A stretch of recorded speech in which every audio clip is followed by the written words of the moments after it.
Alright,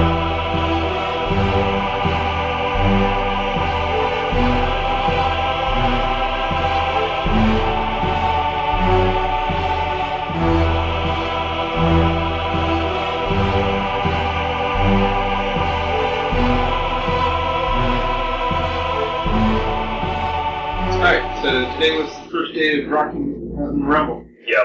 Hi, I'm Karl. Play Legion. Played. Play Legion. Get wrecked. Hi, I'm Jake. I play Durst now. I play Durst now. I play a little 3. I used to play Krios 1, now I'm going to play 72. Hi, I'm Brandon. I play good stuff. Like Kador. I played them to an undefeated record, apparently. Max is here too, but he's asleep. So. Max is asleep. Jeremey, and I don't want to play. Yeah, don't play Signar. Do you want to play my Signar? Ooh. I've seen you play a single game of not Signar war games. Or a single game of not Mercenaries Warmachine in like 4 years. And it was Haley 3, and I was like, what are you doing? Like, there's no reason. Yeah, that was that other one day. I was like, what are you doing? That's the first time I've seen him play anything but Mercs and almost exclusively Magnus on top of it. And Magnus just got really good. He did. And now he's like playing Haley 3. I'm like, she didn't even change. What are you doing? Unyielding Rovers. He's like, it's worth it because I take Rutger with anything. I'm like, okay. Unyielding Manglers also. You can do that. There's a lot of really good stuff. If Mercenary Jacks had like anything like the defense that they're supposed to have, and they really should have, Magnus 2 would be insane. Yeah, just wait for the 2 terrors list where you do 2 cast your shirt battle group, Bart and Magnus 2. I don't want to live in that world. I don't want to live in that world. Yeah, we're just unyielding with that down the hat. Here's my Arm 24 nomads that are immune to knockdown. No, get Rex. Yeah. Get Rex. Get good. Arm 24 Gallius. Before Spidey. Just Arm 24. Oh my god. So our Rocky Mountain Rumble adventure started in a very interesting way. Oh god. About everything that fucking wants to go wrong. I mean, Max and I were fine. Yeah. Except for the semi-truck that tried to run us off the road. And then jackknifed itself on the highway. Yeah, that happened, but, you know, we made it. Yeah, I got that picture like right as we were leaving. But we got here. Apparently I don't know my own strength because I tear metal with my bearings. Yeah. You know what? We still managed to get like 3.5 hours of sleep though. Yeah. And spoiler alert, Brandon's done with 3-0. I did. Yay! Now, Karl I'm enjoying the high life. Karl went 2-1 and probably should have had better tie breaks, except for the fact that your stupid Wormwood opponent kept you from getting very good tie breaks. My strength schedule is kind of regardless. Yeah, that's what I thought. He needed his round 1 opponent to win more games. I did need that. Yeah. I thought it was that you couldn't get enough control points off of that round. No, I had 10 going into Control that points game, really didn't matter that much. Because he's not in it because strength and schedule. Other people play people with more wins. Gotcha.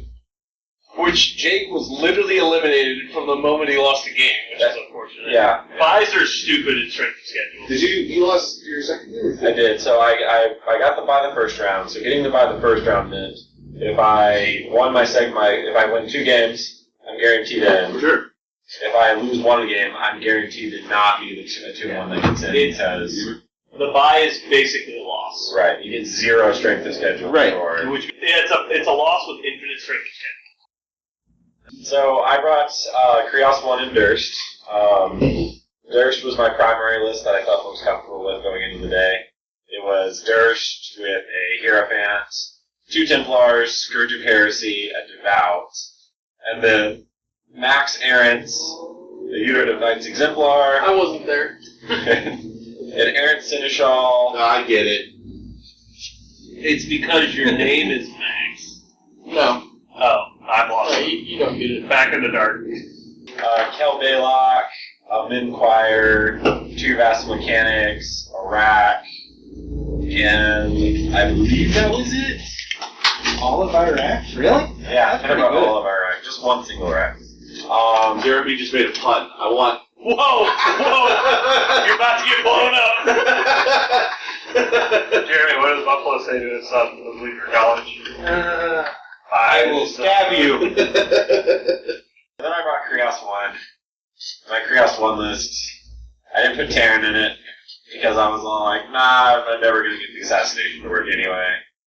And so I brought like 2 Redeemers, a Templar, Fire Salvation, and a Devout. And then Max Squire, Incinerators, Min Cleansers with UA, and Eris 1. I will never understand your min cleanser. I like cleansers. That min cleansers UA thing, I think it's... Well, you can, because you could if you can manage to knock down the caster, between 2 Redeemers and 7 Cleansers using their mini feed, getting straight 10s. Yeah, I mean, they threat, what, 18 on the assault? Yeah, they threat 18 with POW 12 fire sprays. Pretty sure, like...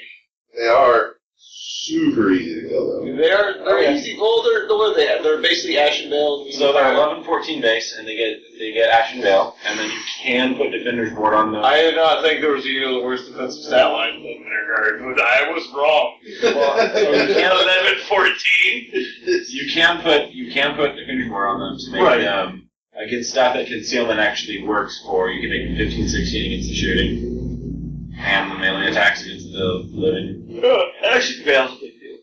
It's not. I mean, it's not great, but there's a lot worse survivable stuff out there. The immune to fire is almost better than their entire stat line. That actually would have paid off huge for me in today, actually. Get Croaks? Or 72. That's a story for my first round, though. I probably should put Terran in the Krios 1 list, but I was just thinking, like, there's so much stuff that ignores knockdown these days. So You're like, I'm not going to take Terran? Why would you take this one then? In hindsight, I'm thinking, like, yeah, I should not have even taken Krios. No, I think Krios one's fine. He's fine. He's very fine. He's, like, super good. But I think the that way guy is almost playable. I feel like the way I built him was not great. I agree with that. The no Terran, that was Well, even outside of that. How many points is Min Cleansers in the UA? I don't have it up right now, but I believe they're less than 10. Standby. The whole unit was No, not with the UA. They're not the 6. unit itself. So they're probably like 9 I plus. feel like they may be 8 or 9. They're probably like 9-13. And then I think the UA is 5. Maybe he's 4. The mini feed is really good, and getting assault. Getting assault is the officer grades at assault. It's tactics assault. But he gives assault. Right, and then the mini feed. So yes, that's you what absolutely allows have to take him. Like literally, He might be 5 points. without. He's 4. Are they 9 for mid? Okay, so 13 points. 13 points. So that's So I just want to clarify that 2 points more than a Redeemer. Yeah, that's what I'm was trying to bring up. Okay, so 2 points more than a Redeemer. All right, but for that you get 7 sprays instead of 3 blasts. Yes, you do. So what POW? POW 12 for all of the sprays. POW 14 for the Redeemer? Only on the direct hits. You can play Krios 1, right? Well, okay, you can only direct hit 1 model.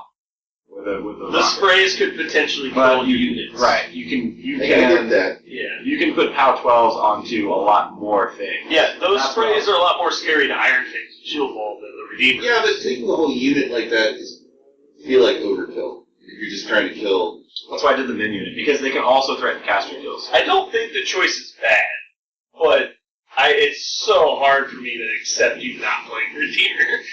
I'm already taking 2. That's the thing. I am already taking 2. That I'm fine with the 2. It's the not 3 that's bothering me. Okay. That's fair. I played that same thing into... Actually, I was playing against Karl. He was playing Denny 1. And they almost killed a Seether just like by themselves. You were playing Krios 1? No. I was playing Sevi 1. They were getting Eye of Munot. But... As a Seether, you said? A Seether and his Iron Ledge Overseer were standing on a hill. Just straight kills a Seether, though. Not Seether. Only if you talk with feed. And did that still? Yeah, they have stealth. I'll listen. Alright. So in that kind of situation, though, a min unit with the officer assaulted, killed the Iron Ledge Overseer, and put a pretty good amount of damage onto the Seether. So that's just one example of they can actually threaten lower armor heavies. Yeah.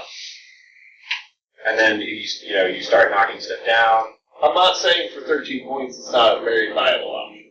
I'm not saying that. I'm saying I like Warjacks. I think Grotesque Banshees in the Assassin, it's a 12-point package. I think it's pretty good. And those are spray 6s? spray 6s, but Speed 7. speed 7. Immune to stealth, blast. immune to blast. Depth like 15 shooting. 14. What's the profile on the sprays like? Spray 6, about 12. Rat 5. With Rat 5 with brain damage. Okay. That's pretty good. Especially with the They're speed very 7. comparable. They're comparable, yeah.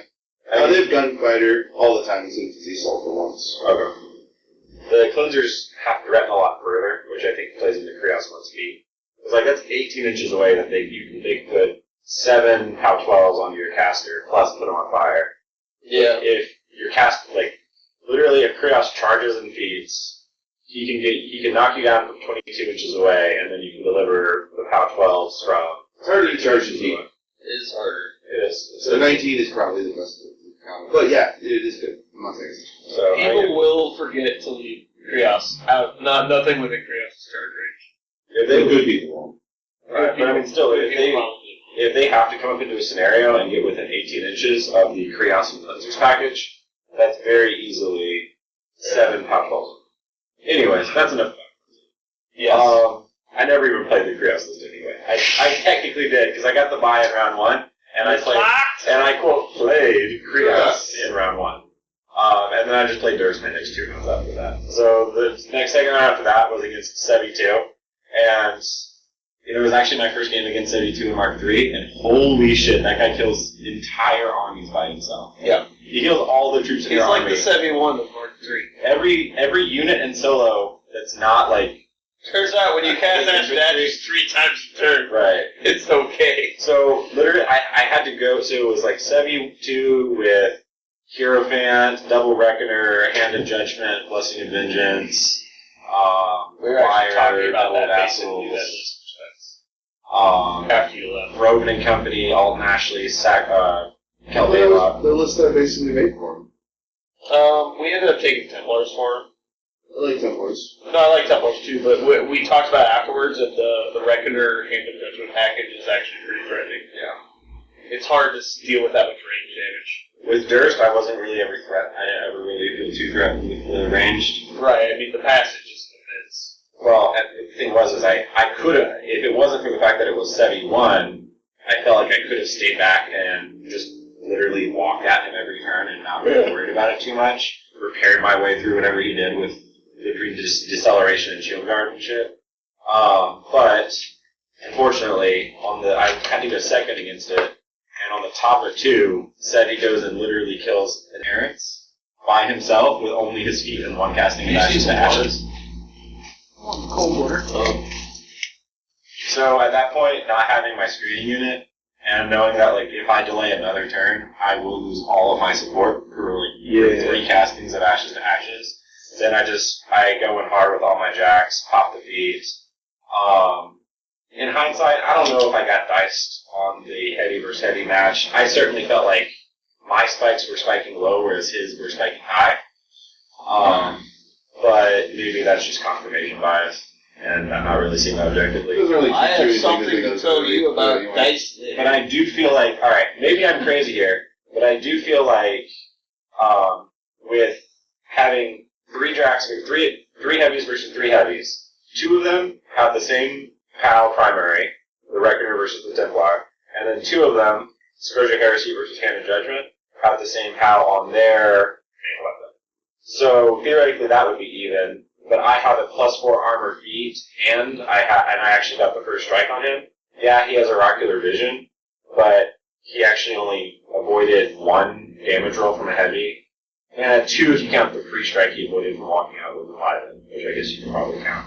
So he only avoided 2 damage rolls from heavies the whole game. The rest of that he was spending all his focus attacking me, and the only reason I actually won and had the last heavy on the table is because Durst himself actually came up and finished off Hand of Judgment, and because Durst had to come in hard, he took a free strike from Blessing of Vengeance that did 9 damage to him, even after spending the focus to reduce it. Seems good. And so that set up Durst for the assassination the next turn.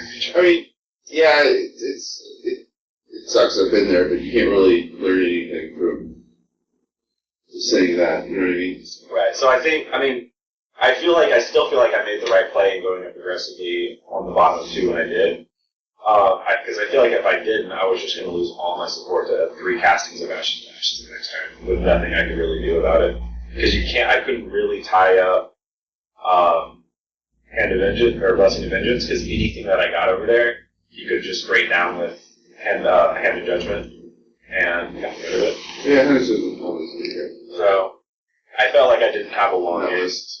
And I just had, and thankfully it was a center zone scenario, so I had the ability to just go in really hard and pop my gate and then start the heavy trade. So that was round 2. Took a loss. Round 3, I was going up against a Wormwood Chromac 2 circle pairing. The item going against Chromac 2. You guys played the same game? Okay. Oh, there's 2 people playing. I guess so. So the Chromac 2 list I faced had Getterax, a Woldrath, and a Stalker as the battle group, and he had 2. What? Well, so Is that common? Getterax, Woldrath, Stalker in Chromac 2? I think there's a couple things that made it work well. The whole ability to put Retaliatory Strike onto the Woldrath. Knock your round down. He now has Sacred Ward instead of Spell Ward, so he could hit you on Right. He could hit you with the Retaliatory Strike and knock you down. Yeah. And then Getterax, he was able to put Awakened Spirit, so Getterax can cast Finding Growth on himself for free, which is pretty big. So, and then he had some other support stuff. I was able to get the Alpha Strike all around in that game, pretty much because he was able to come in. He was able to come in first with Getterax on like my Knight's Exemplar, which I don't really care. I didn't really care about that because he did that send Getterax off to the completely wrong length of all of my heavies, and so it gave me an entire round of beating on the Woldrath without Getterax being there at all. So I came in and put a Templar and Scourge of Heresy on the Woldrath. Took it down to like 9 boxes left. On the on the comeback turn, he feeded, and all he did on the feed turn was slightly damage a Templar and killed the Devout. So on the next turn, I finished off the Woldrath with the Templar, killed Getterax from full with Scourge of Heresy because he still had the Awakened Spirit upkeep on Getterax. Purgation. Yeah, so Purgation made even under Chromax +2 armor feed. He was still able to do that. I think his Woldrath rolled a little bit low, but I mean, he didn't even really come close to killing Scourge of Heresy, so it wouldn't really have mattered anyway. He had roll average. So, and then after that, I had 3 heavies to his 1 Stalker left on the table, so it was just a matter of grinding him up from there, and I ended up winning on control points with his Chromac model left on the table. So I finished up 2-1 with one of those wins being a bye. Obviously, I don't have tie breaks, so I couldn't make the top 8 with the 2-1 record. I think the only 2-1s, their only losses were 2 3-0s, and then their other wins were against probably other good record opponents as well. So that was my day 1. So the 2 lists I brought was Butcher 1. Butcher 1 is War Dog and 6 Juggernauts. Cosmic Joe, full rifle core with 3 Rocketeers and full mechanics. It's a pretty basic list, but it's kind of hard to deal with. Second list was Irusk with Silas and Behemoth, playing 3 points down at Battle Group. Double Iron Tank Pikeman with UAs, the Great Bears, fully of Oolongs, and an Iron Tank Copnik. I played that list over my normal Irusk 2 list because I think it's better into Wormwood. Pretty much my lists. Round 1, I paired against a Sigmar player. He played Sloan. I played Irusk 2. I played a little too defensive and probably gave him too much scenario play. And ended up being 4 control points and 5 control points in the game. Yeah, Sloan. That's a big Sloan. I think it's a mistake. Yeah, I should have just blitzed her, just relied on the limited number of attacks she has. Yeah. I did that on the 3rd turn, worked great. Didn't do that on the 2nd turn and lost like a unit of guys for no reason. Literally, my Oolongs died because I was not aggressive enough. Well, going second against Sloan. Going second makes it hard because I basically had to because she was playing Trenchers, so I can't just run if she was just playing all jacks, I just run at her. That build can be more popular, the Trenchers and Sloan. Trenchers help a lot. Do they? I actually thought they were a good addition. The problem being, because a lot of lists, because they can get into the blast pretty easy with the dig-ins. So what I ended up doing to kill them is I charged them with IFD, and then just mini-feed it and reformed to engage everybody, and then walked out of melee after it. So I walk forward 2, engage 4 guys, and then walk out of melee. So they lose dig. So they all lost, now I can dig in, and even murdered them. It was amazing. So they're probably bunched up. No, yeah, because I don't like where they move up to exactly 11 away, so I couldn't charge them. And so they're like, oh, we're gonna shoot all you got, and then it's boom, 5 guys dead. Well, yeah, but why not? I don't know, Tempest Blazers or Blazers are nice. It gives her something that doesn't mind being in its own. You can throw away trenchers easier than you can throw away Blazers, I think. That's true. I do like the Stormwall of her a lot for that reason. Because you can kind of put the Stormwall into them. Yeah. And then just kill the things that threaten the Stormwall with your feet and hunters. Right. I don't disagree.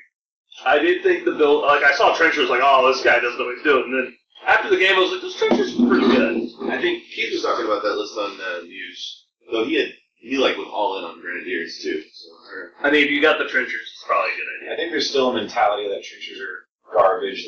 No. The only reason I didn't win a turn earlier is because Trencher made a tough check.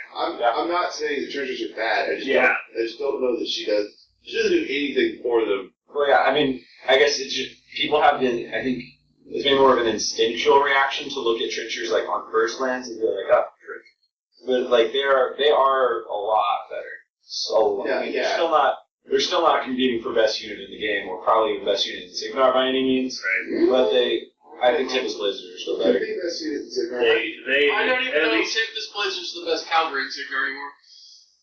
To be perfectly honest. I think Lance is probably overtook them. I'm not going to disagree. Mainly with that. because Blazers just don't kill heavies. So yeah, I think the two cavalry units are probably better than trenchers, but they probably should be more expensive. How many points is full trenchers with the UA? Lancers? With the UA, they actually go up to. With just the UA and the full unit, it's 21 points. No attachments.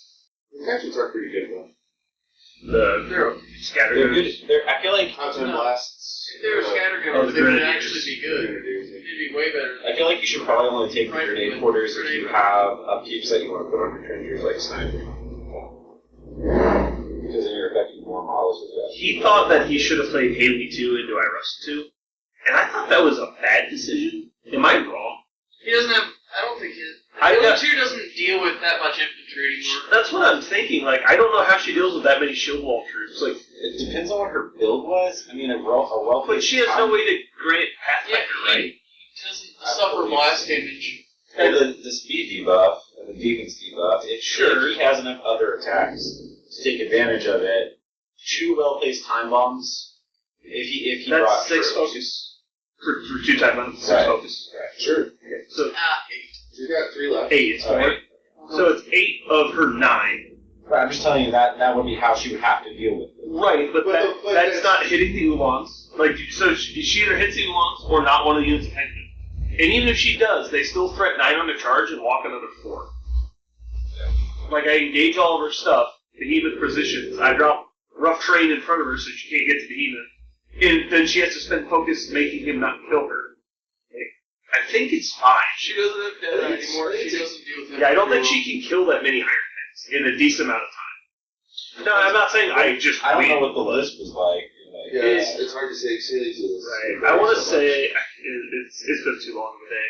I don't really remember. If he had a unit of each cav and It was not Cav, something else. from what I remember. Doesn't matter anyway. He played slow. I managed to win on scenario. Round 2, I played Jeremy Lee. Jeremy Lee played Thyra. I totally did not even consider that Silence of Death was on more than one model of the game. That helps her a lot. I told you that Thyra was good a week ago. I think she's fine. I'm not interested in playing her at all. I just hate her. She's exactly I like her the same setting as at all. Mark II, just Silence of Death is different. Right, Silence of Death is better. And she has a new spell with her And she has her teleporting bit. That's pretty cool. Other than that, she plays the same. Yeah, it's like what's her face? Morgana 2. His damage rolls were amazing. Holy shit. Thyra did her 2 initials on a Juggernaut and did 23 damage. What? Okay. Dice off 9. She wasn't Silence of Death, she just punched it. She punched it, feeded, placed out of 2 inches of melee, and then ported another 6 at the end of the turn. And then it was just like he rolled below average. He rolled a 6 one time that game. Everything else was a puff. I feeded with Butcher because he didn't realize how far he thought I was going to feed with the rifle core to try and kill his support models, not just kill his 2 heavies. So he left his fire back and did passage, not realizing how much damage they did. So I got a full round under Butcher feet on a unprotected Reckoner. Did like 20 damage, just massively below. I did get his Cortex on a lucky shot, but like I missed one of the rockets and then missed 2 of the gunshots. Yeah, the rockets themselves almost do 20. Yeah, the rocket should take a large chunk in it. Maybe, I mean, I'm not saying I should definitely kill it, but I felt like I should have gotten a lot closer. And then all they did was shoot it for the next 3 turns. It never died. It was alive at the end of the game. That blew me away. That thing, You did not blow it away. definitely should have died. It got shot by like 7 rocket attacks. And Well- 3 of them were under feet. What all was in the list besides his battle group of Blood Martyrs and the record? He had double daughters, Nasia and Adrian's, which is interesting because it's all stealth or ducking on the front line, and it's all fast. This is pretty cool list. I don't know if I like it, but it was interesting. Silence of Death on those Idrian on their prey target can do a pretty good amount of damage. Yes, that's what he was doing. He was doing brutal charges with Silence What's that been up to? Like, of Death. 14.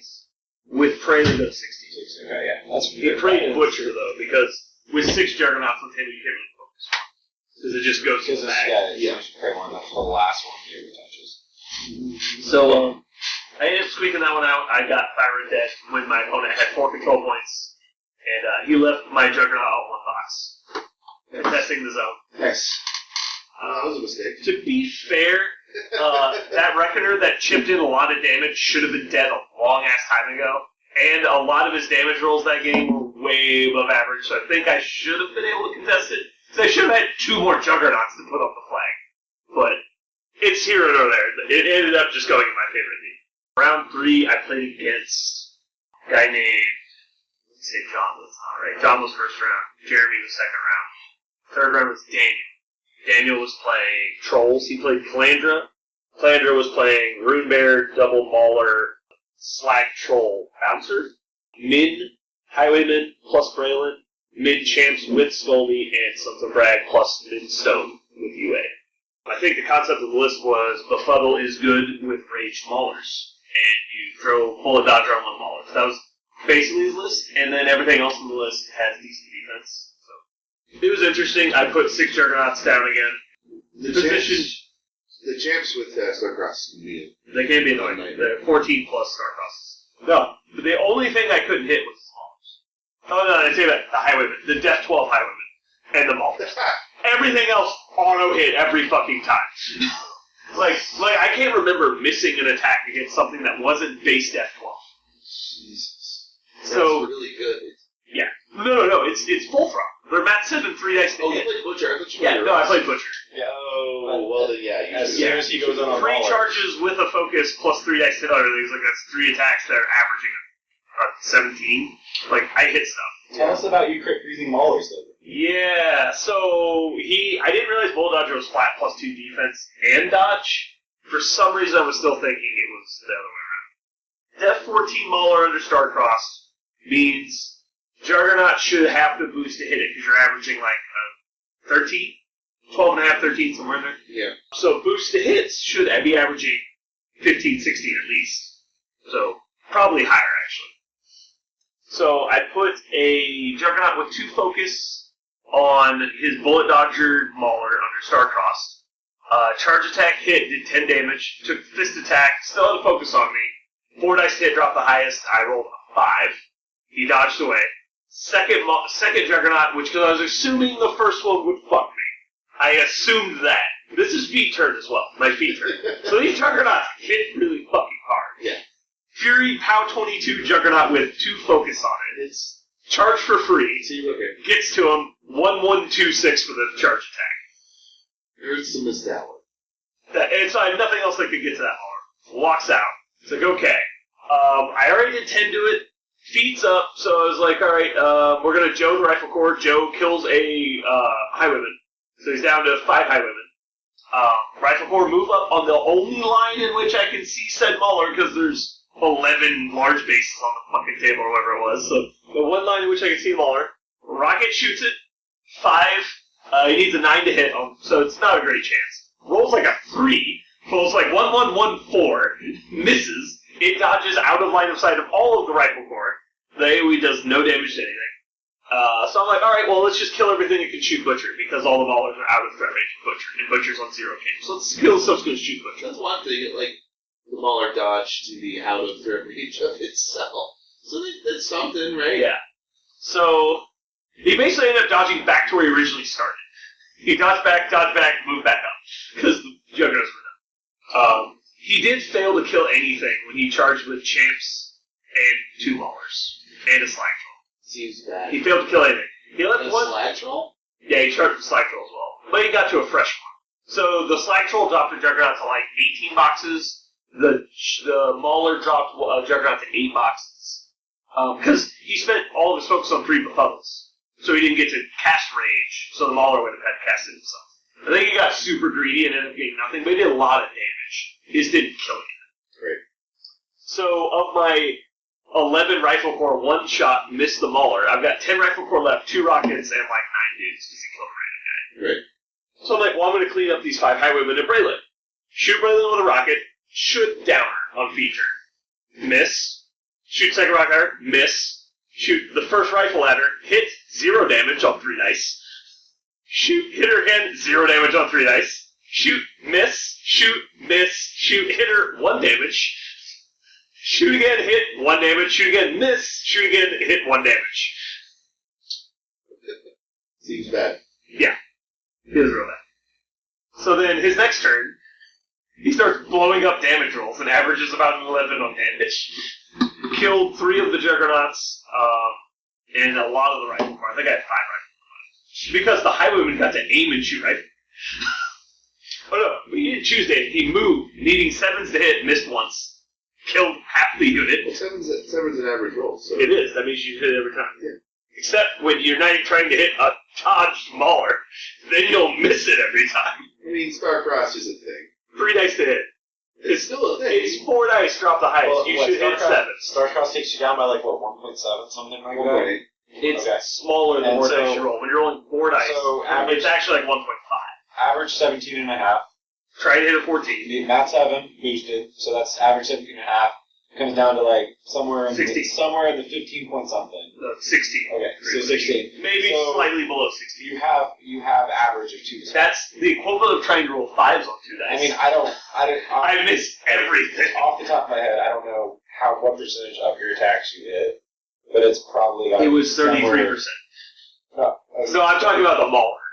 I'm just saying you were probably somewhere in the neighborhood of like averaging hitting like 60-ish% of your attacks, I would guess. Yeah, it should have been somewhere there. I only had to hit the damn thing twice, I think. Let's fucking pound 22 4 dice damage. I think it's gonna do something. Like I'm averaging 16 damage per hit. I had to hit it twice. I hit it once. Set. Okay, let's go. He definitely did not realize I could get the second Juggernaut. It's pretty easy to measure threat. Well, it was weird because I had a Juggernaut like 4 boxes right in front of the guy that was going to charge. He just didn't expect me to just move out of the way. Oh, He thought I was going to get gummed up on my own dudes. okay. I think, anyway. Anyway, that game came down to really weird situation. So Butcher ran to my flag on top of 2, staying 9.1 away from his Mauler, because he can't befuddle Butcher and has no way to move him forward. So he literally the Mauler can't get to him. And if he moves up to contest the flag, he dies. Why can't you just follow Butcher? You can't use on casters. Oh, you can't? No. You can force blow a caster. You can't. Oh, you forced, right, okay. Right. You can knock him down, but he had nothing to attack him with. Because he was like, can't 4 with Iron Flesh, so he wasn't going to touch him. He did roll an 11 on damage against him and took 0. And he realized, like, oh yeah, this is literally pointless. Yeah, it was just weird. This is a weird game. So, Butcher literally, like, never moved after top of 2, and just scored 5 control plays, basically. Except I only got 4, because on his last turn, when I would have gone to 5, he ran to contest with the stone. And then death clock during that turn. So I never got to go to 5. It's like, great. What are It's like, why'd you run if you're going to concede? in the new Steamroller packet? What is the exact rule on death packet? Your caster dies, you end the turn and score. If it was a War Beast that was contesting, I would have gotten the control line. But because it was a unit, they're... Yeah, the only model in play that could have contested it. It's like, great. So he just made sure. So he just made sure I lost the control point. It was the last game of the day, so it didn't matter. Man, when you were, I was like, great. I was watching you play that game against Sloan, and when you were cleaning up, because he had 4 control points, you had 3, you were going to dominate to win. I was willing for you to remember to run Silas into his I was like, Brandon, don't lose. Brandon, don't lose. Don't be bad. Like, run Silas, good. Wait, would that have taken it to? Yeah, No, he would have gone to 6. He would have gone to 6. He would have gone to 6, I would have gone to 5. Yeah, I would have lost. He would have won. Oh my gosh. I mean, I could have ran the dude that couldn't charge him into the other zone, but I didn't. That would have been the worst way to That would have been real bad. It would have been bad. Especially for the first game of the day. That would have been like the worst week. On stream, too. Yeah, that would have been bad. I'm a moron. It's a good thing you're not a script. And then I'd be like the best guy ever that plays on camera, and I'd be like, hey, I never activated Silas. I can't end my turn. He'd be like, fucking great. Like, call the judge, can't end my turn without activating Silas. Like, great. You're not wrong, actually. I'm not wrong. My opponent allowed me to perform a legal action. Knowing. Your opponent is DQ'd. Yeah. Boom. Not only do you win the game, he's disqualified from the tournament. I don't think that would happen. But yeah. So, I mean, I hate shit like that because I hate the gotchas. Because when it's like, oh, well, I run Silas. And you're like, no, you didn't. Like, okay. Like, if you want to play that game, you can go play with somebody else. That's pretty much my opinion. So, like Jeremy Lee, his Blood Mars apparates with Dyra. So he apparates forward, but he just puts a proxy in base with it because of basically the 2-inch move. So he moves up his choir to battle, but he hasn't moved the Blood of Martyrs model. There's just a proxy in front of him.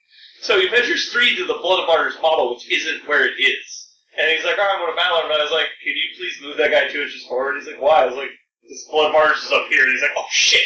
Like, it's like, and he would be like, oh, no, you don't get it. Like, go kill yourself. Like, please go away. Like, I don't want to deal with you. So I have another question about that. How much information do you remind your opponent of? Because, for example, well, there's improper procedure, right, which means you're actually not playing the game right, and then there's options. Like my opponent, I was really mad in my Calandra game just because of the dice that were happening. That was literally the worst I think I've ever rolled. Because it wasn't like 2 rolls; it was like 14 rolls. It was just straight garbage in a row on my feet turn, which I needed to win the game. I was like, it was just so frustrating. And then he came back with huge dice. And then, so when he feeded with Calandra and forgot and wasn't increasing his damage roll, I didn't say shit. I was like, that's not really my responsibility, and I was upset about it. Okay. So I was like, I was bitter at the dice is the only reason I didn't say anything. Alright. And in a normal game, I definitely would. It's like, So- you wouldn't actually use your feet. Here's the situation I found myself in: is in my round 3, at the start of my opponent's top of or bottom of tiers, my opponent was in a position where his Warpwolf Stalker could get a charge off of one of my Templars if he could put Hunter's Mark on with one of his Black Flags. Well, I have got Scourge of Heresy standing right in between the 2 Templars with 3 focus on it. And he doesn't understand. Well, and he's sitting there at the start of his turn before he does anything, measuring 13 inches. Measuring distance. If my opponent's like, man, yeah. Black flag. So it's obvious, I can tell, Arcane Vortex is one of those iffy things because it's like countercharge. It's kind of supposed to be a gotcha. Yeah. But if it was like, if they were shielded, I would have said something. Right. But it's like, I don't you say literally anything. can't use that. If I don't say anything, I know he's going to try it, I'm going to stop his it. Black flag. I'm going to say, no, also, your Black flag can't do anything else. He's already declared casting the spell. He's done. No, he has to choose a new target. No. He declares the target. You declare Arcane Vortex. Spell's canceled. Right. So he can't do anything. He can't do anything. So I know, if I don't say anything, that is going to happen. I don't want that to 100% happen. your Okay. Even as sportsmanship goes, I think it's 100%. Now, in a tournament format, you said you agree? Because I didn't want it to be in a situation where my opponent, I don't want to win because my opponent goes on super tilt, because he was, I can see him starting a plan that I know it just will not work. Some of it is also, like, what kind of game do you want to play? Like, if you want to do the guy, like, if you play a game assuming that he understands what's going on, and you set up your turn for that, and then it's clear he just doesn't know what your stuff does, you're like, hey, just so you know, I have Arcane Vortex. Right. And he's like, oh, okay, well, I'm not going to be an idiot then. It's like, okay, let's play a good game. Well, so right now, it's hard. It's even harder, I think, because of the new edition. It is because there's so much stuff people don't know. It's like, I didn't know that Scourge of Heresy had Arcane Vortex. The first big tournament of Mark You III. didn't know that? If this is like, Warmachine I Weekend thought last chance qualifier. Well, I probably did. Yeah. If this is like the Warmachine Weekend last chance qualifier and every game is an elimination game, of course I'm not gonna fucking say anything. Like this is Sure. this is the What game was that in? This was my round 3. Okay, so you were already out. Yeah. I mean I knew. Before, I don't know what you did. I probably would have said something. If I'm already out, I said we're playing a learning game at this point. when you started measuring that stuff, I was like, hey, just so you know, Scourge of Heresy has Arcane Vortex, so I can negate spells cast and models for each of them. Yeah. So and he's like, oh. So instead he stopped measuring. Instead he charged Kel Baylock, killed Kel Baylock, and sprayed and killed 2 Errands. Nice. So he had good activation. Yeah, I also think it depends on the game and the opponent. Like in my first game, it's something come up kind of like that, where I knocked out the spirit on a beast, a Argus, and he went to charge it, and I was like, hey, your spirit's out, it can't charge. So he was like, oh, okay, well, let's activate this model first. Well, but he had already kind of called me on something the turn before, so I was like, well, I don't mean to be a dick, but no. But we weren't salty about it. He was just like, yeah, okay, you're right, that's fair. Yeah. I think in a tournament game, you should hold yourself and your opponent to a higher How does that actually work, though? It's like, you can't even declare the charge. Right, but you still activated the model. Yes. But I've always allowed my opponent. If dice hasn't rolled and the model hasn't moved, right. I would never hold someone to activate something. Yeah. If game state hasn't changed, I would never, if I'm activating Butcher, wait, actually I'm going to activate the Juggernaut first. You're like, no, Butcher, I would seriously hate you. And is that any different? It's different because you told your opponent what's not going to work. Yeah, because there's information that's been passed. That is different than saying, oh, I'm going to activate Butcher. No, wait, I'm going to activate this guy first. Just curious, what did he call you on? It doesn't actually matter, I'm just curious. I had him activated Lilith first, and put down a proxy base where I wanted to move her. And he's like, hey, I don't think you moved through those models. And it was a model that could have just, was going to do nothing. So I was like, well... Base check. No, that's fine. Is putting down a proxy But he's right. cover under free measure. You do whatever you want. Okay, so... You can measure anything at any time for any reason with anything. Alright, so you had to move models or roll dice. Yeah, but I activated Lilith. He activated Lilith and clearly he was moving there, but never checked the width of his base to fit through a gap. He just put a proxy down within 9. He's like, I'm going to move there. Can you fit through the space? You check it. No, so she's stuck. So she's stuck. I mean, just because you can pre-measure doesn't mean you did. Like when I was playing with Jeremey, he's like, I'm going to charge your... I might not even put a proxy base down. I just declared I was moving through. Right. And it could have been whatever. Yeah, I was just curious. I wouldn't blanket that really in tournaments. That's probably fine. But when I was playing Jeremey, I had a Juggernaut flanked by a mechanic, and behind them there was a Winter Guard. I was specifically trying to give away the mechanics to save the Winter Guard. Mm-hmm. So he tries to charge me with a daughter, and doesn't make melee because his base can't fit close enough to my model. And I was like, do you want to just charge mechanic instead? He's like, I kind of declared on the Winter Guard. I was like, yeah, but you could have pre-measured that. Like, do you want to just charge mechanic? He's like, yeah, I want to. Like, okay, I just charged his model, and he's charged mechanic. There's no reason to do that. I mean, where it's not like you're low on time, you didn't have time to do it. Like, yeah, but I don't know. That's the game I'd rather play, I guess. And it's not like it was a super important activation, but it's like because it's clearly he just wasn't used to pre-measuring. He was clearly uncomfortable with it and didn't know what he was allowed to do. I was like, you can do that. Like, you can do whatever you want. He's like, oh, okay. I was like, I'll do that now. I was like, I don't know. It is weird. And right now, it is weirder than normal. And sometimes I'll do stuff. I'll get so flustered because I'm trying to think so far ahead that And I don't know what a lot of other people's stuff is. I really only read Kador. Like, I've paid attention to other stuff, but I haven't played anything but Kador so far, so there's been times when I'm like, do you mind if I actually don't activate this guy yet? Because I'm, like, moving proxies around at where people are going to go. And I'm like, actually, I want to activate this guy now to repair him first. And he's like, oh, okay, that's fine. I haven't anybody call me on that yet, and so I would extend at least an equal courtesy to that. Yeah, and, like, in my last game, my opponent asked me a question, I guess I misunderstood, or we had a miscommunication. That happened on my game, too. Then, like, he's like, oh, well, if I'd known that, I would have moved this model here. So I was like, all right, we'll pick it. Yeah. You asked me a question, there's miscommunication. Like, yeah. No, so I was like, how far do your maulers go? And he said 8. It's like, so you can only threat 8. He's like, yeah. I was like, okay. And I was so tired and drunk that I didn't realize what he meant. He moves 8. Like, we didn't make that connection at any point, and we definitely talked about it 3 different times. I never did the math in my head. I was like, I know maulers go 9. Like, I'm not an idiot. Juggernauts go 8. I know maulers go 9. Yeah. And so Butcher is like, within 9 inches of a mauler, all of my fucking Juggernauts are within 8 inches of maulers.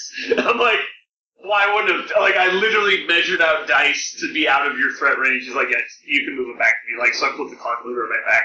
We flipped it back. I was like, hey, thanks. I mean, that's clearly just a miscommunication, because, like, I asked you 3 times, you said 8 all 3 times. And to be fair, like... He's like, yeah, I moved 8, and I'm like, no, that's not what I said, though. And it was like, and then once he realized I just misunderstood what he was saying, he was like, oh, okay, I thought you were trying to be within 8. I was like, you would never do that. That's even a weird, like... It's covered in, like, the judge FAQ. You have to answer that directly. Right. And that's it's like, I might have said, how far do they go? It said, how far do they threat? That's ticky-tacky, for sure. Right. So, I mean, but it's once he realized that, it was like, yeah, why were you doing it? It was pretty obvious that that's not what I meant. Even if it's what I said. So, Karl, you should talk to us about your Legion list, because I don't know, like, I've not read almost anything about Legion in Mark 3, sure. So you should talk to us not just about what your lists were, but, like, and how you're not going to play the other. Yeah, we can do like a dojo. Yeah, talk to us about Mark 3 Legion a little bit. Was there anything else about the troll player? He was really good looking. He was quite dashing. Was he? I don't know. I mean, he's no Jeremy Lee, right? Jeremy Lee's a pretty sexy guy. If you know. If I say so. If I do say so. So I played Little 3 and Abby 1. Little 3 is pretty... Little 3 and Abby 1. My Little 3 list is not finalized yet. Around with too much. So Lilith 3's big feature don't is lean that back. she used to have Escort in Mark 2, right? And now she has the Horde's version of Escort. Right. War Host, or whatever it is. Battle Host. And then her 2 other spells are what again? Frosthammer and Windwall. So that's the same. She did not change. Bloodmoon's exactly the same. Well, your feet changed, but your spell list is the same. Well, her feet. Did she take part in the death chill errata at the end of Mark 2? No. She was the only model in the game with death chill, to my knowledge. She was the only model in the game with death chill at the end of Mark 2. Okay. They just brought her more in line with all the other guys. Which is why it's okay for a historian to have chain tech death chill now, because there is no death chill. I'm not sure. Originally, when I saw the feat, I thought it got worse. Because it's a shakeable effect. Because then it turns out Death 5 casters is a good thing for you. Well, and like Death 5 Warpole stalkers and like everything. Yeah. When you're in a Mat 6 faction, actually putting stationary up. Yeah. On the board with a high rat model that boosts. So this happened in my second game against the Virus one. He had Desters. And he had him kind of in like a flying V formation. So I just stationaried the very front one. Wait, he had Desters? He had Desters. Didn't they get worse in Mark 3? No. You got worse in Mark 3. Yeah, I actually did. We gotta talk about Spence's list and have the game team play after this. Okay, anyway, sorry, continue. Sorry. That's right. So I stationaried the very front one. So none of them could charge. That's what never happened to the Mighty Ducks. That's what did happen to them. If one of them turned into a block of ice, their infinitely strong strategy is gone. Unfortunately, I did learn that the Sair gives them tacticians, so they just charge through the guy anyway. Oh, no! I felt so clever. I was like, I gotcha. And he's like, look, they're just going to go through. He actually... points for cleverness. Yeah. Yeah. But on the, one turn, I killed Discordia and Imperatus. Good. So it was actually just kind of okay that he could charge like one this turn. No. So what was your battle group? So my battle group is a Succubus, a Nephilim Bolt Thrower, Typhon, Carnivine, and a Seraph. Then I have Wrong Eye Snapjaw, one Strider Deathstalker, 2 Shepherds, 2 Forsaken, and a Spellmarker. Probably the thing in the list that could change is Wrong Eye Snapjaw, except that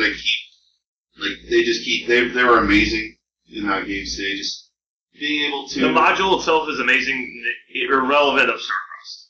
Or just Right. Starcrossed. This list does not take advantage of Starcrossed. You've been using Submerge to deliver Snapjaw, right? Right. Well, Onto stationary things. in my game against Tanith, it was the 2 circular zones. Outflank. So I just parked Wrong Eye Toad in the zone, or Snapshot Toad in the zone, and Wrong Eye 8 inches away. and there's nothing he could do about it. He was just never going to score that zone. Yep. That happens sometimes. He was really strong Mark II just for that reason. Yeah. So so Lilith and her battle group could go basically win the other side of the board. It's a really strong independent module that has very few bad matches. Right. So I like it. And they're cheap. They're the cost of a character heavy, but not an expensive one. Like Ruin is 17 points.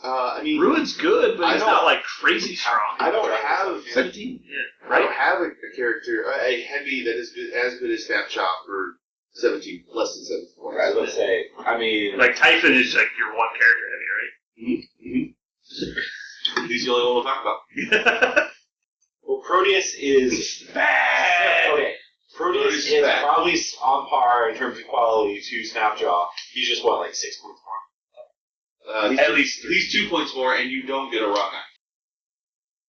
If Proteus just had Starcrossed as a rule, Because Wrong Eye's a 5-point solo, so he really Snapjaw's 12 points. Yeah.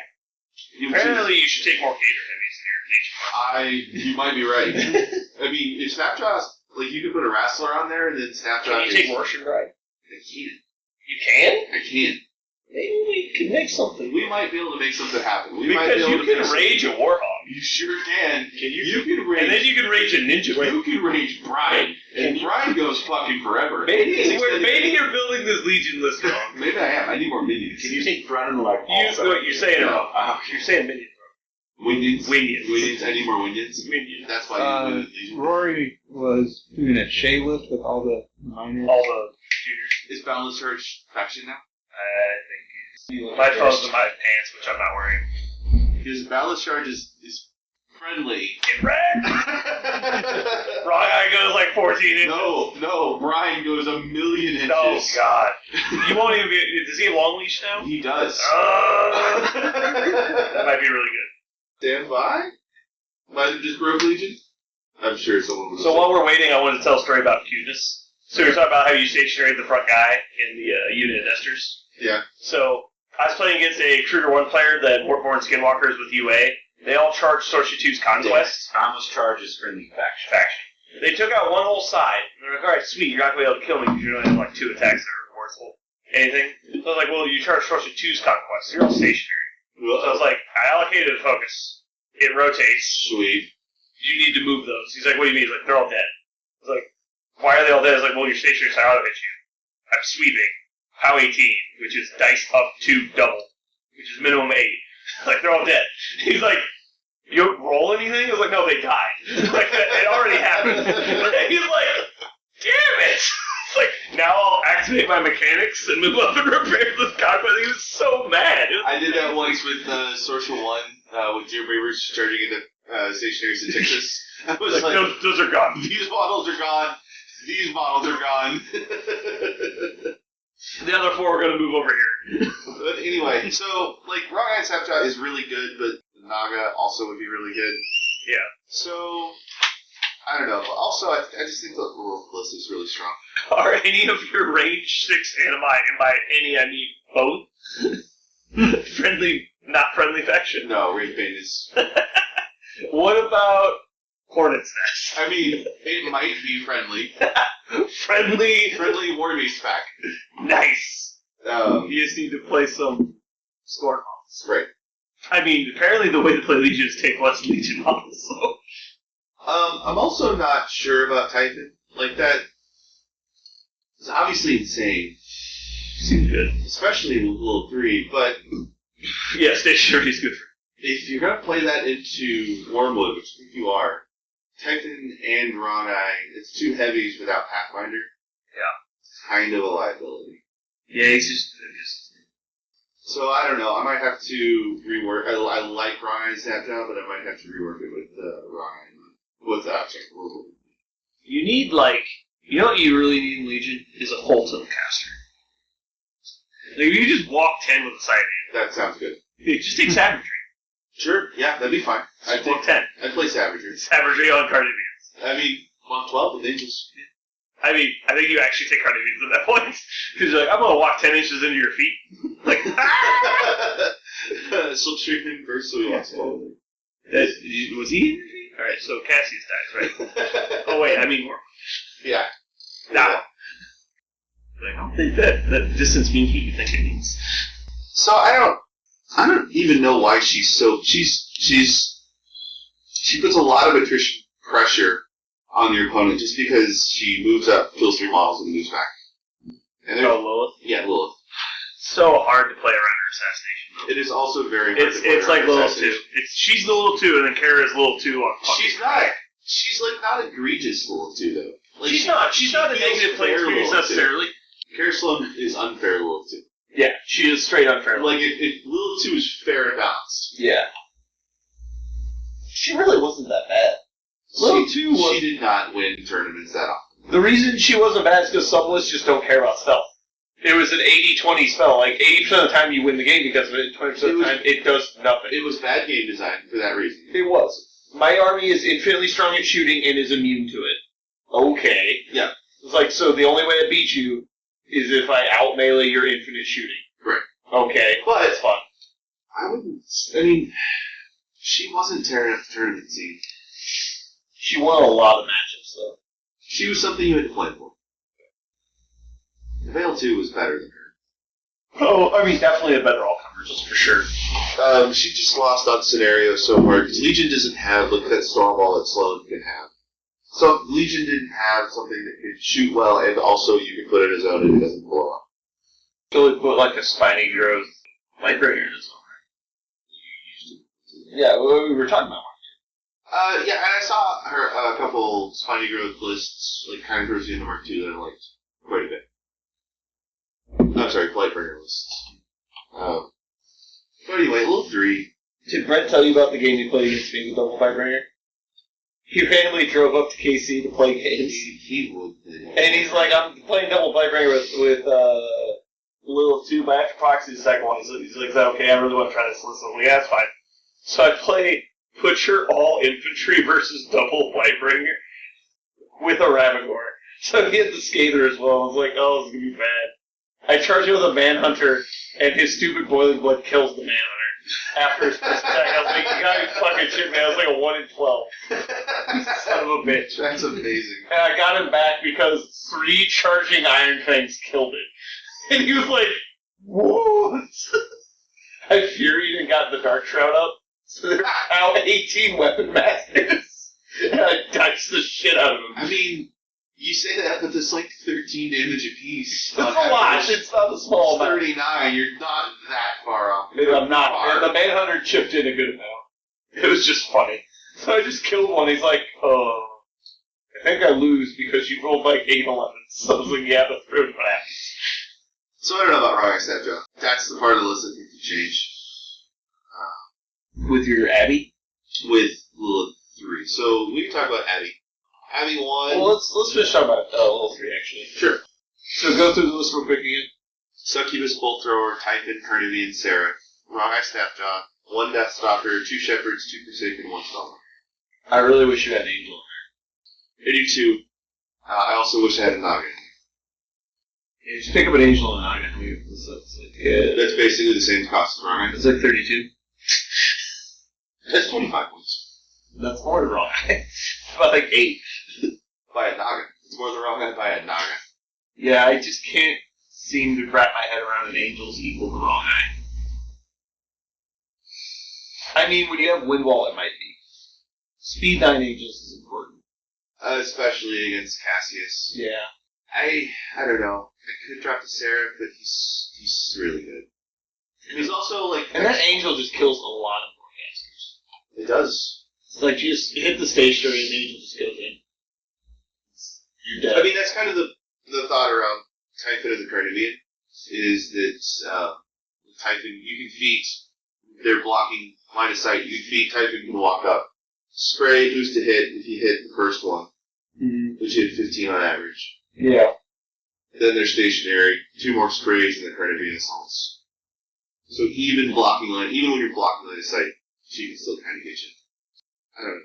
They're also pretty, they both got good defensive animi on the approach. So, like, Sloane can get some shots. She can get her shots and then one other Jax. We were talking about it, and we think you take the objective that gives you magical weapons. Like it's Yeah, I agree. ammo depot or something. Armory. Armory. So that gives you 3 models of magical weapons. One of them's a Stonewall. That's a lot of damage to them. I don't know if both can be Sloane on a regular basis. Yeah. It depends on the build, for sure. Stormwall pretty much shuts down Raw Mag. Among other things. Just because he kills Snapjaw. Just by charging it? Yeah, he just charges. Yeah, I'm kind of Because Snapjaw can't one-round it. No, you can't, but you can, if Stonewall charges Snapjaw, that's a mistake. They have the same threat range? Right, but you're coming in, like, 2 in front, like, Snapjaw's gonna be to Yeah. where the Carnivean and Typhon can get you. And they'll They'll kill. kill him. Yeah, probably. And then Sloane's got nowhere to hide. I'm just thinking on like outflank scenario. He just bullies the center of the table. He does. And then if you do the split thing where Snapjaw goes one way, because you're only a 10-inch control, and she's got to stay back. Ooh, Well, she does. so if you do the split, then he can just jam into one zone. If Snapjaw's the only thing in there, he clears it. He scores probably 2 just slow refuge in there. Then he just puts as much as he can into the rest of your army. Which is probably not a lot, but he just traded up a good chunk of points. Sure. I don't know, I'm not saying that happens every time, but obviously you should be watching for To that. beat Sloane, that list just has to hunt down Sloane. You have to go get her. Does level 3 just kill her by herself? She's usually camping 1 or nothing. Yeah. I would say that. Dice off 2, I think she's 16, 14. So level 3 fixes Sloan. So far, the 2 lists that we really felt you had to counter in Mark 3 are Sloan or 1. And I think level 3 counters them both very well, and is also a problem list herself. Yeah. Because No, if, level 3 is very strong. if you're not watching out, she will kill your ass. Yeah. So Abby 1 was kind of a cute list. I wanted to see if it worked. So the list is Abby 1, 2 Angels, Titan, Seraph, Varnine, Snapjaw, 3 Shepherds, 1 Forsaken, 1 Small Martyr, and Clock Crusher. So this is Starcross World. this is Starcross World. This is 2 Def 14 heavies and 1 Def 15 heavy with Varnine sitting behind them and just saying, come get some. I like Angels a lot, and I don't think people play enough Angels. What if you just took like a whole bunch of Nares? You said you like Angels, and you said there. I like Angels. Nares are 5 points less, right? Yeah, but they do so much less work. Yeah, but they get Starcross. They do And maybe, so much less work. maybe Abby 1 is not the proper list or caster to play with that concept, but I just think that has legs. Maybe not. Abby 2. Like Abby 2 or Thagrosh 1, throwing that down, that could be interesting. Thagrosh 2 or Thagrosh 1? Definitely 2. Yeah, Because that lets the Nares do more work. But, I mean, so, it's Starcross World because she's got Force Devo. Actually, if you're running Thagrosh 2, you might still take Angels, because you basically use the feat of sprint. Yes. And if you could probably play Abby 2 with a bunch of Nares. I She thought about fixes that. the Fury problem and the Strength problem, and they're already high mat, which just goes crazy. And natural sprint on Abby is kind of interesting. They're not high mat, but they do auto hit. They're above average. So you need But they to... spent 7 shelves. Who's got the chips? Don't you make me get my phone out of my pants. Are they not 7? I'm at 7. Get wrecked. I'm the best Legion player. That knows what narratives do.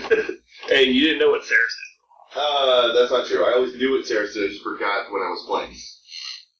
But also that list is kind of trying to make abuse Blightburst. I agree. And I've done it like consistently in games. The Black Crush Shard will come up, trip Ice Cage, And then you Blightburst them. and then you Blightburst to heavy. Cause I did it against Wormwood because he had. My plan was he had primaled a Feral to come kill an Angel under Star Cost. Do you have any like momentum guns or anything? Any way to knock them down at range? I won't throw, but it's not very reliable. Right. I've thought about throwing in. I actually had a list that's just like, let's abuse Blightburst as much as we can. And I had Nephilim Bloodseer.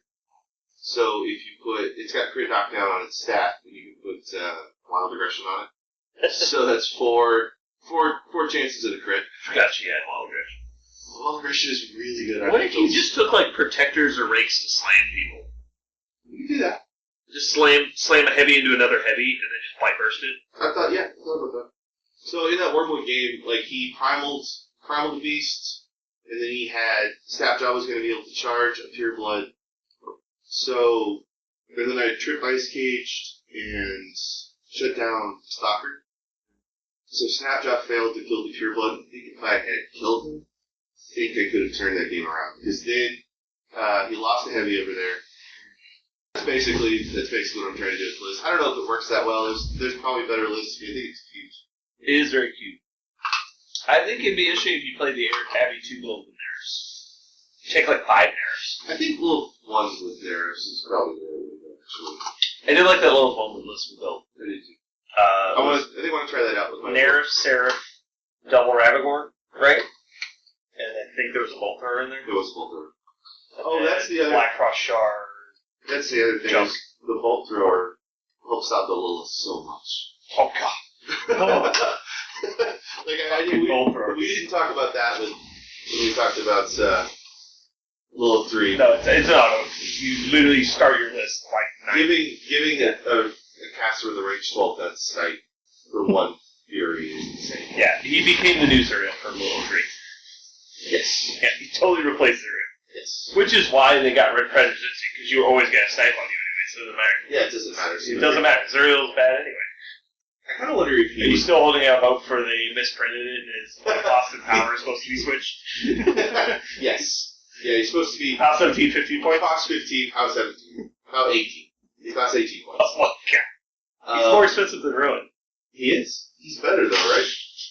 I still think he was supposed to be Weapon Master. They changed it last minute. It's just a misprint. They just they sent the wrong version of the print. Wait for the errata. Yeah, wait for the errata. It's gonna be Zuriel's gonna be a Pocket Team Weapon Master. There is literally no chance that will happen. That'd be fine. Are you? What would you take other than Zuriel? Nothing. Literally nothing. Nothing. Like, what's your first point, Zuriel? Like, I mean, what do you take other than Behemoth? I take Juggernauts. That you always have a Behemoth. I take Behemoth because it's not a destroyer. And I have this bad relationship with destroyers where I want to smash them. Yeah, because they're. Why would you take one destroyer when you could take a Behemoth for 7.4? Behemoth is basically a destroyer. Yeah. With +5 POW, a second gun, And powerful shot. powerful shot, more hit points, There's 2 boxes. more hit points, At 7. 2 initial attacks, Yeah. including the +5 POW. Yeah. He did lose the critical, which could potentially give him 5 damage. Yeah. Potentially. Not 5 damage per attack. Right. They require the same amount of focused operating. But one just shoots twice as much. Yeah, Behemoth does make destroyers pretty sad. I think destroyers are still playable though. There is something to be said about not losing your heavy because you moved into a place, or losing a heavy that you didn't care about. I mean, the problem with the single Behemoth builds is that's your only jack. So, what do you put in the zone? Like, this is part 3, infantry dies. I like taking, I like the idea of taking a Kodiak or a Juggernaut. I don't like the Kodiak. It's probably fine. I just don't like it because he won't do any damage, but he's really just sacrificial piece of It is, he brings a lot of use. I almost like a Marauder, actually. He doesn't have Pathfinder, which is huge. But running a a Marauder into an aggressive position is really annoying, because you can accomplish a lot with a Marauder that people don't expect. Like, he brings the same power attack scenario to the board where the Kodiak did, and only loses the Pathfinder Steam. The same man, same survivability. Yeah. It's very interesting. And they're the same base power and have 2 initials. You either combo or chain attack, that's the difference. You just lose Pathfinder. So I like that concept, and he's 3 less points. Now the Decimator. Open box and insert into garbage. Like, that model is terrible. Yeah. I keep trying to find... Like, I played it in 2 Battle Box games. It's really good in Battle Box games. Right, it's the best ranged option in the Battle Box. You get to shoot at a light, it has to back away out of charge range, run at you, and then you charge it. Like, It seems like a bad... It would still be better as a Juggernaut, which is 4 less points. Better as a destroyer.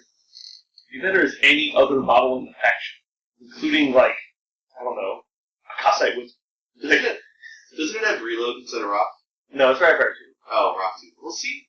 I really wanted it to be... What if it had dual attack? If it had dual attack, Like I'd be in. the girl arm? Yeah. Don't get me wrong, I think dual attack might put it over the top. No, you don't want that. I don't know if you've been reading the rules forums.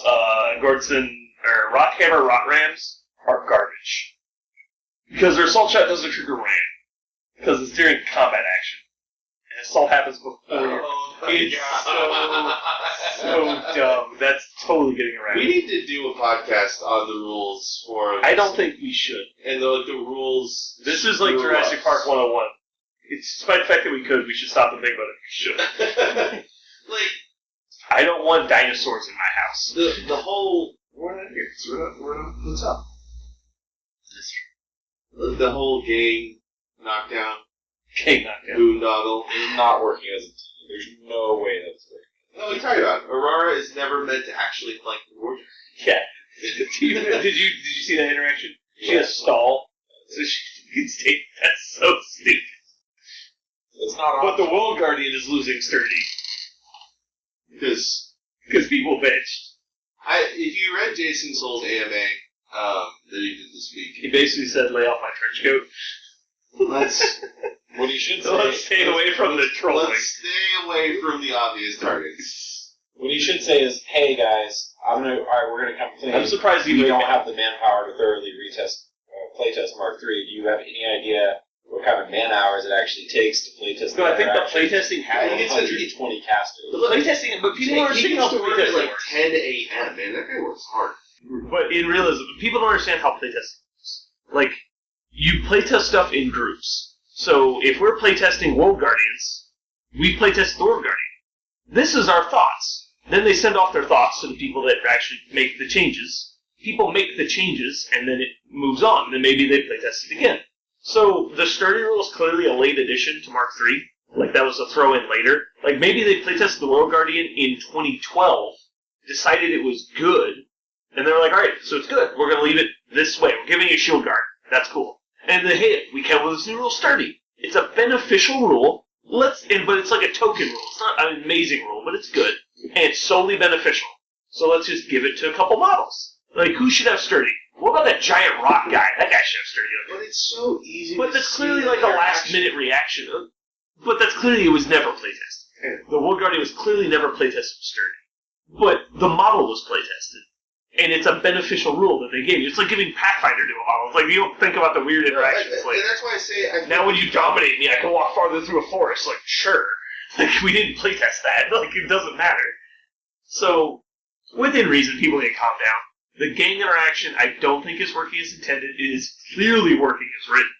There's no question about that's the way the rule reads. Right. And if people want to argue thematics, we're done. Because thematics don't make sense in a war game. Like, King can teleport. Well, why can't he teleport twice in a turn? Because it's broken. Yeah. So we're removing how the game should work and playing by the way that we agree it could work. Like, we can't allow stuff. But how's that relevant? Because people are saying that thematically it doesn't make any sense. Like, you're not arguing thematics. It's different, though. No, I'm not saying that it's not balanced is another thing. I'm willing to talk about that. I don't think it's balanced. I think game was intended to work on objectives / stationary models. Aurora was clearly meant to be able to flank a Warjack. And I'm pretty sure it's getting changed. what I was going to say is, if you're a Jason Souls anime, he kind of alluded to that it's going to be fit. Right. He left room to move it around. I think his wording was, well, it was working as intended, but that doesn't mean we can't revisit it and change it. So you'll see when the errata comes out, which fucking goddamn needs to happen. I almost guarantee they're waiting to see what happens to begin. Really? It's the first qualifier after Mark III drops. So really, anyone who's playing against Wormwood needs to throw. I would be very not surprised if that makes a difference in the errata. If like the Wormwood was top 2, like both players of Wormwood made top 2, I would not be surprised if that changes their opinion. As where if they fall to 5th and 6th, they might not. Like I'm not kidding. Like it's that easy to make a difference in the game. Yeah. If people are paying attention. Well, and I can guarantee you those fucking people are just sitting there waiting. Well, I'll tell you, lists. this is a guy I played against with Wormwood, and I don't mean to disparage him, but he told me he just started playing it a couple months ago. He played Mark II for a while, quit the game for about a year and a half, and just started playing again when Mark III came out. And this guy's pretty good. He's qualified. Man, he obviously built a good list, but the power of that list it was just better than what I was playing. Yeah. Objectively better. Objectively. Comparing apples and oranges, and those are some big damn apples. Sentry Stones are way too strong. Are way too good. And it's a point cost thing, honestly. If they were 8 points, I think it'd be a lot better. I think the mannequins need to sacrifice combat actually to come back in. Or at least movement or something. They're already being placed. Well, because it's the bullshit that used to happen with Mechanitrolls. Mechanitrolls. You're gaining threat range by killing your own guys. Or not just threat range, you're gaining Mat and Rat. Because you're like, oh, his Pureblood came up and punched a mannequin. He teleported forward, placed a mannequin behind my models, now it gets +4 Rat. Yeah. On a boostable gun? On top of 1, or bottom of 1, people run at you. Bottom of 1, you kill your own guys with Reeves. Place the stone, then generate fucking more guys, and they aim and spray people? Yeah. That's incredibly... It's dumb. Incredibly strong. And I'm okay with them making the forest better. I think 3 changes that could happen. Obviously, a point cost change, but I don't think that's going to happen because we haven't seen one yet. I really think they're trying to avoid point cost changes because even though it's a brand new edition, it could invalidate purchases. That will happen when we do cards. But that is the errata. The new card packs are errata. After the errata hits, they will print the cards. So, and maybe they're just waiting to print the cards. Maybe we're waiting on the cards. No, they've only said they're going to do them just once. They're going to do one new card pack a year. So if you bought cards 2 months ago, and the errata comes out next week, they're going to be invalidated, and you won't get new ones for like a year. Sure. Whatever. But so change the have a point cost because you can fix anything with point cost. If Century Stone was 39 points, you're not taking it. You can fix anything with a point cost. You can make it 105 points. You can fix it. Okay. So period point cost trumps everything, but I don't think we'll see a point cost change. It needs to spend a Fury to move. Like it used to? Yeah. It needs to spend a Fury to move. Especially as easy as it gets Fury. Or the mannequins need to forfeit action. I think the mannequins forfeit action. I think any of those 3 really reduces the power of that model. I think Ishida would be 8 points, which is honestly still cheap. I think it's still very playable at 8 points. I think the spending of Fury to move reduces the silliness of the mannequins, and I think forfeiting combat action makes it fair. I think specifically I would be fine if they reduced the area the mannequins can be placed. Reduce command range? Yeah. Or just place range. Or place within 3. I think the only relevant ability for the command is where they place the mannequins to just reduce command range. Yeah, well they can't attack out of command, obviously, so they can't spawn at 6 and walk 6 more. That's true. So just save place completely within 3. It's just the that would be fine. What's the command on them? 6. They place in formation. It's the only thing I've seen that places in formation. No. Other than feeds, but no. It spawns a dude in formation every turn. That's right. Yeah, those probably both need to change, honestly. Sentry Stones are fairly similar to mannequins. I don't know if the Hellmouth needs to change because it's got a lot of restrictions on what it can do already. I want to see it. That model's really hard to take off the table. Really hard. It is. I do think... 6 points? I do think the point cost needs to go up. I think it probably needs to be 8. It's probably just very cheap for it. Probably 8 or 9. But, I mean, You're talking about a Legion or a Legion. No, sure, and it might be balanced around, like you said, you pay high points for heavies because your other stuff's cheap. Yeah. Maybe that's the way that. So, I mean, you can have a 2-point model that's amazingly broken. If it's FA1 or whatever, if it meets restrictions that make it fair.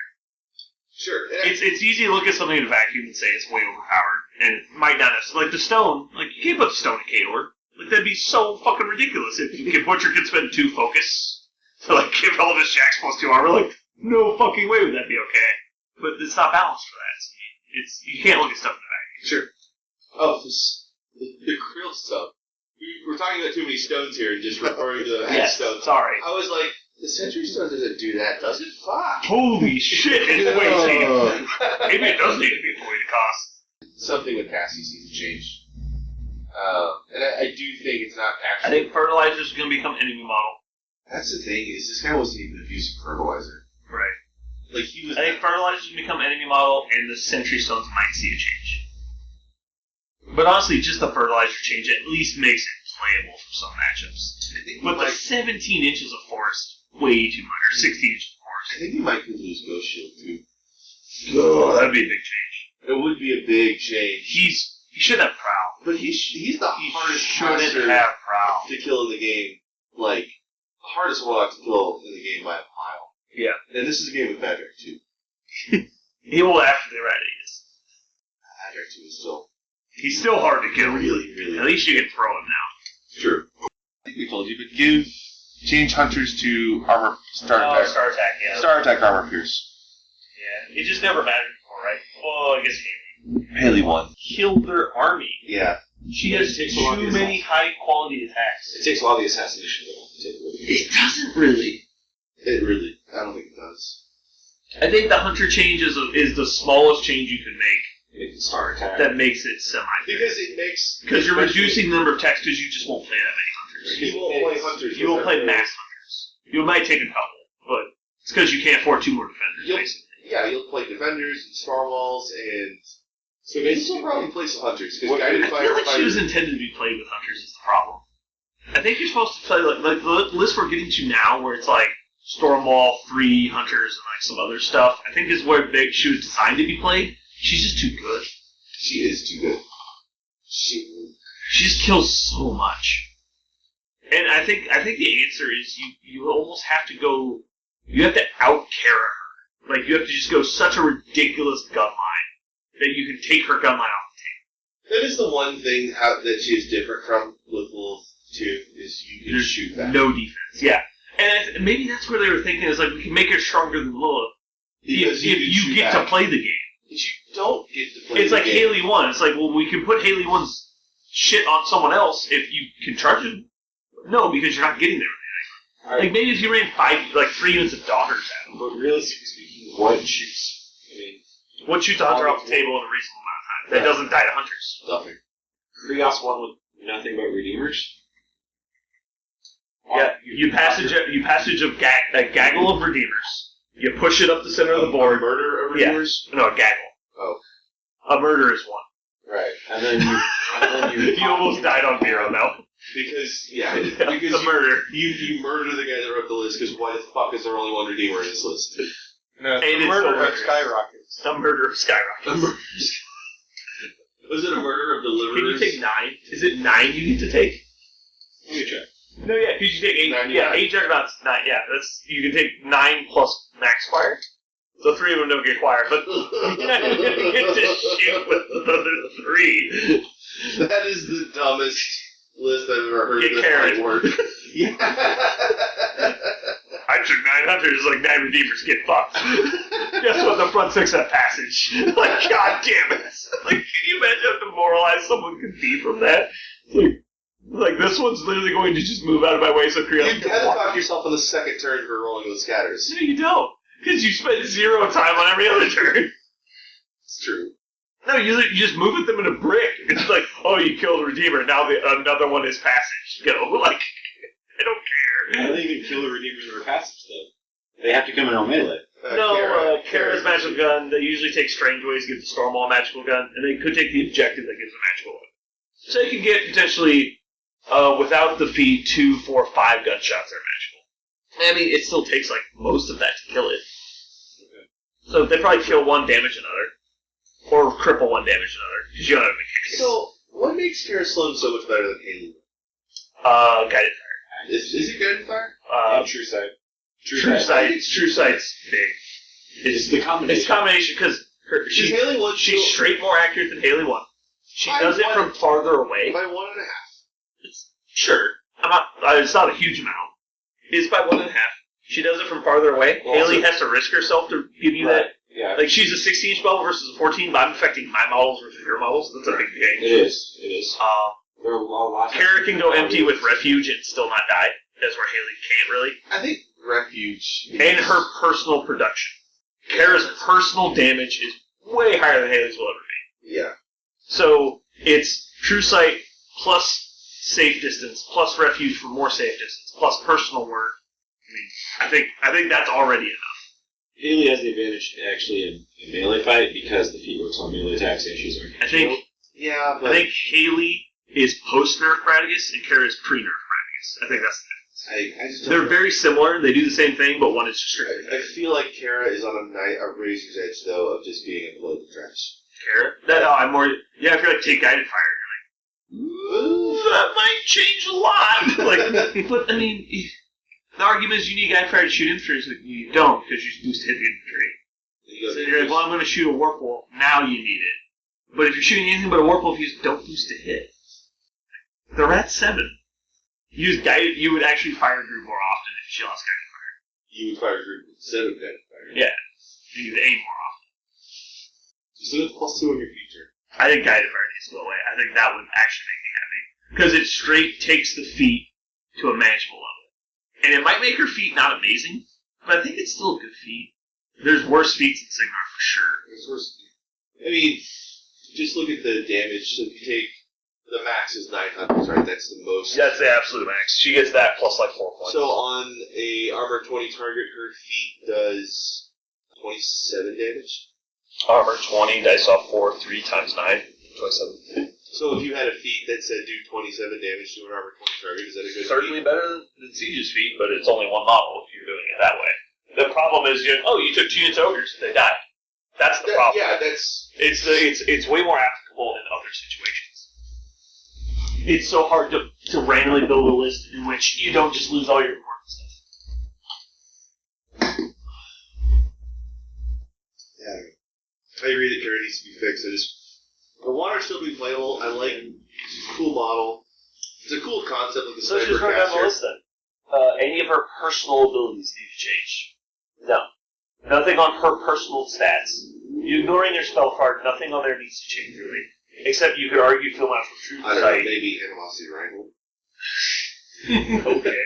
It's like it's so good with her. It is, but Animosity. it was always an auto take with her. They clearly don't care about reload, so. They don't. I think Reload needs to be looked at. I don't Drop her down to Rat 7 and popped in. Ooh. That doesn't fix the problem. Also, like, I like the idea of her being a sniper.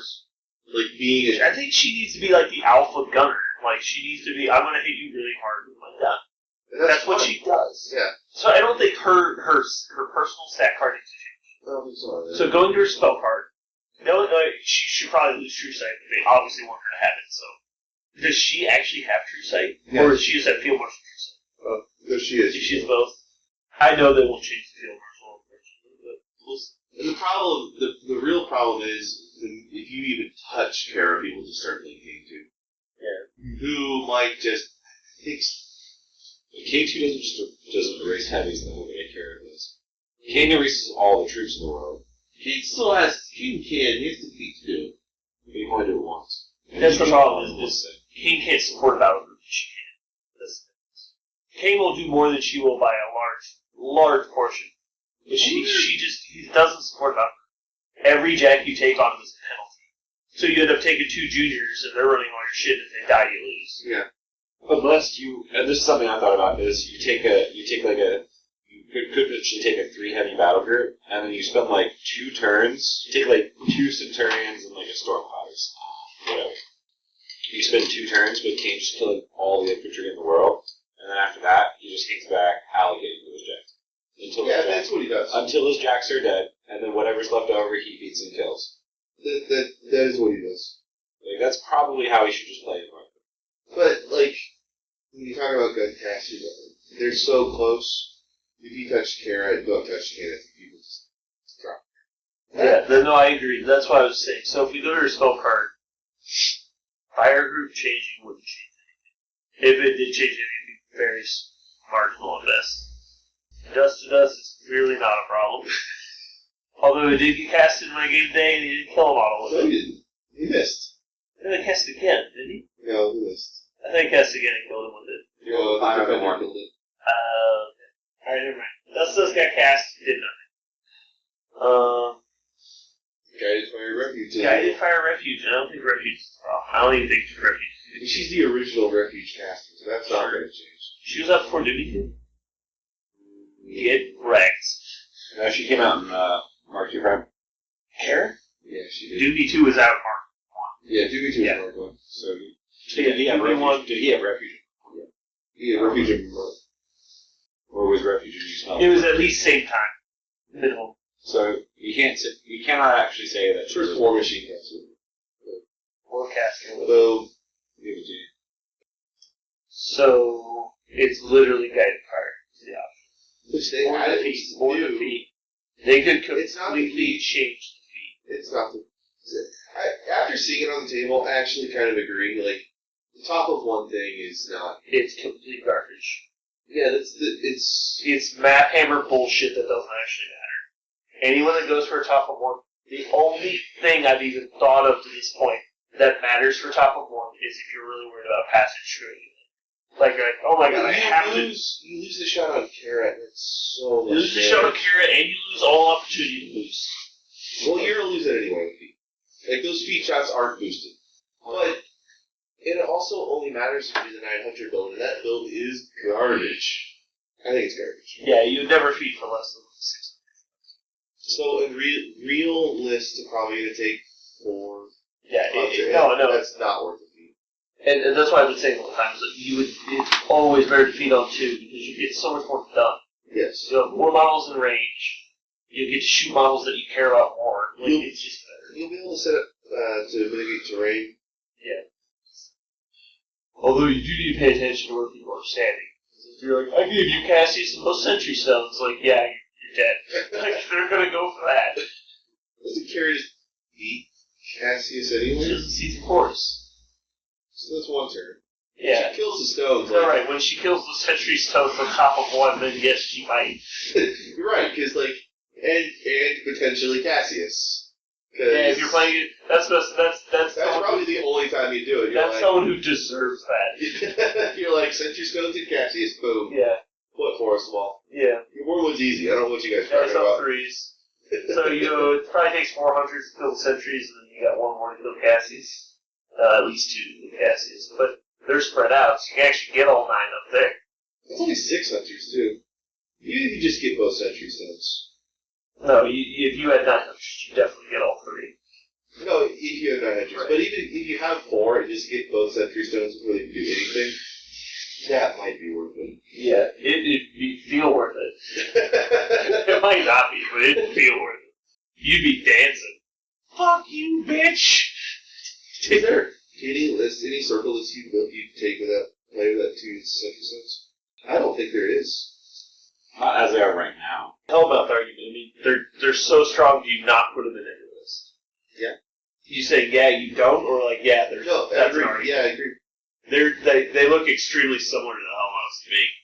Like they're just the circles take on Hellmouth. Well, I mean, Hellmouths are just kind of circles take, or Legions take on shifting stones. Instead of delivering your models, you're pulling their models. Yeah. But I mean, Hellmouths don't even pull anything right now, so they're garbage. What? Unplayable trash. There's no model called the Hellmouth. So the grip says pull the model to the Hellmouth. There is not a model called the Hellmouth. On the stat card, there's a model that's called Hellmouth. There's not a the Hellmouth though. I thought it It's called the Maw or something. No, it's not even called Hellmouth. Oh really? The unit is called Hellmouth. The model is called the models are called Law. Oh. So It also doesn't specify which Hellmouth to pull it to. Yeah, I know.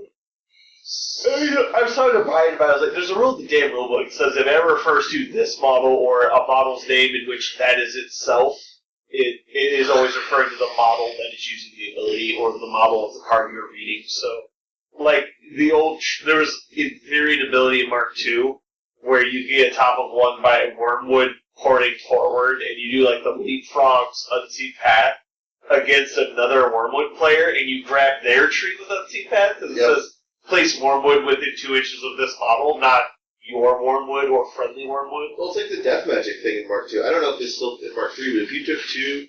if you both had Alexia or Evokers or whatever, you two Evokers, the one can take everyone's... Yeah.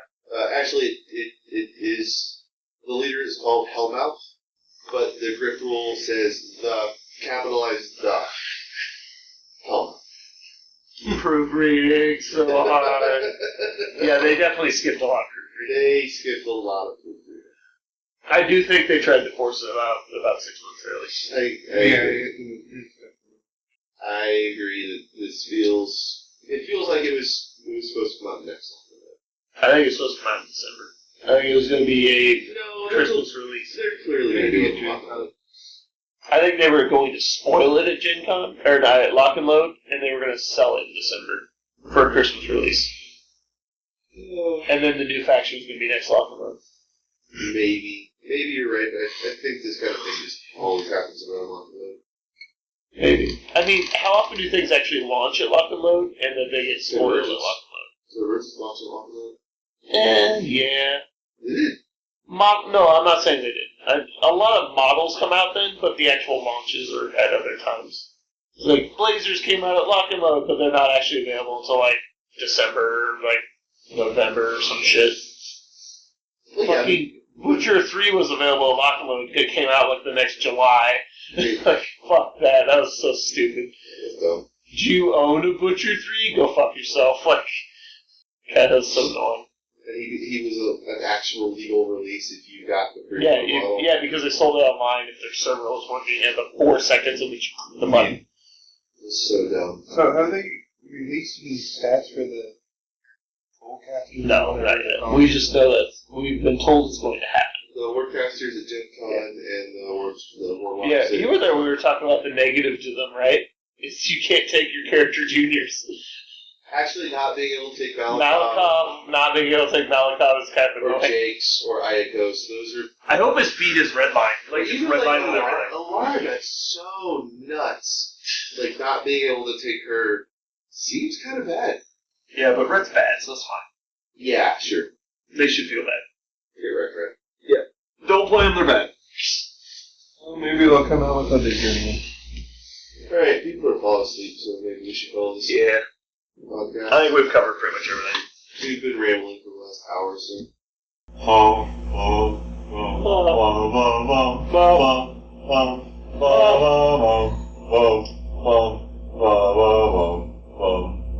Isn't that how the intro goes? No, I don't listen to that. That's what you were doing. Yeah. I was trying We do it in post! We're not like a choir that sings. We should have a single. Literally this entire time, I thought every single episode of Jeremy was actually singing that. Every single time. Our friend Colin made Like Jeremy and... That's original music. I can see. You just phone up Jameson mistake. and be like, Jameson, on 3, ready, 1, 2, 3, and then they'd go. Every time. That's what it was. We just don't get you on Skype till after he does it. Sorry about that, honestly.